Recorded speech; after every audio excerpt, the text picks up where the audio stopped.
Soit, je n'ai pas été à votre charge, mais fourbe comme je suis, je vous aurais pris par ruse, vous ai-je exploité par l'un de ceux que je vous ai envoyés. J'ai encouragé Tite à aller chez vous et avec lui, j'ai envoyé le frère. Est-ce que Tite a exigé quelque chose de vous? N'avons-nous pas marché dans le même esprit, sur les mêmes traces? Vous vous imaginez depuis longtemps que nous cherchons à nous justifier devant vous. C'est devant Dieu en Christ que nous parlons et tout cela, bien-aimé, pour votre édification. J'ai peur en effet qu'à mon arrivée, je ne vous trouve pas tel que je le voudrais et que vous ne me trouviez pas tel que vous le voudriez. J'ai peur de trouver des querelles, de la jalousie, de la colère, des rivalités, des médisances, des calomnies, de l'orgueil, des troubles. J'ai peur qu'à mon arrivée, mon Dieu ne m'humilie de nouveau à votre sujet et que je n'ai à pleurer sur plusieurs de ceux qui ont péché précédemment et qui ne se sont pas détournés de l'impureté, l'immoralité sexuelle et la débauche auxquelles ils se sont livrés. 2 Corinthiens 13, je vais venir chez vous pour la 3e fois. Toute affaire se réglera sur la déclaration de 2 ou de 3 témoins. Je l'ai déjà dit et je le répète, comme je l'ai fait lors de ma 2e visite et aujourd'hui que je suis absent, je l'écris encore à ceux qui ont péché précédemment et à tous les autres. Si je reviens chez vous, je ne ménagerai personne puisque vous cherchez une preuve que Christ parle en moi. En effet, lui n'est pas faible envers vous, mais il est puissant parmi vous. Oui, Christ a été crucifié à cause de sa faiblesse, mais il vit par la puissance de Dieu.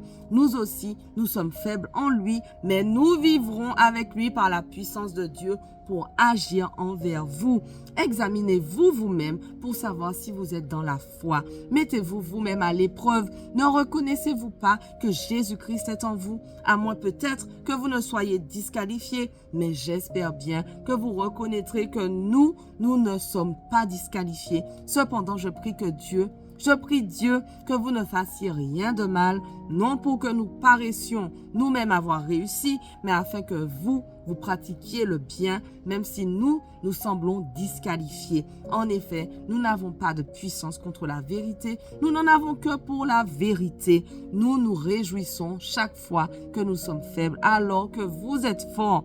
Ce que nous demandons dans nos prières, c'est votre perfectionnement. Voilà pourquoi j'écris cela en étant absent, afin qu'une fois présent, je n'ai pas à faire preuve de sévérité conformément à l'autorité que le Seigneur m'a donnée pour construire et non pour démolir. Pour le reste, frères et sœurs, soyez dans la joie, travaillez à vous perfectionner, encouragez-vous, vivez en plein accord dans la paix et le Dieu d'amour et de paix sera avec vous. Saluez-vous les uns les autres par un saint baiser.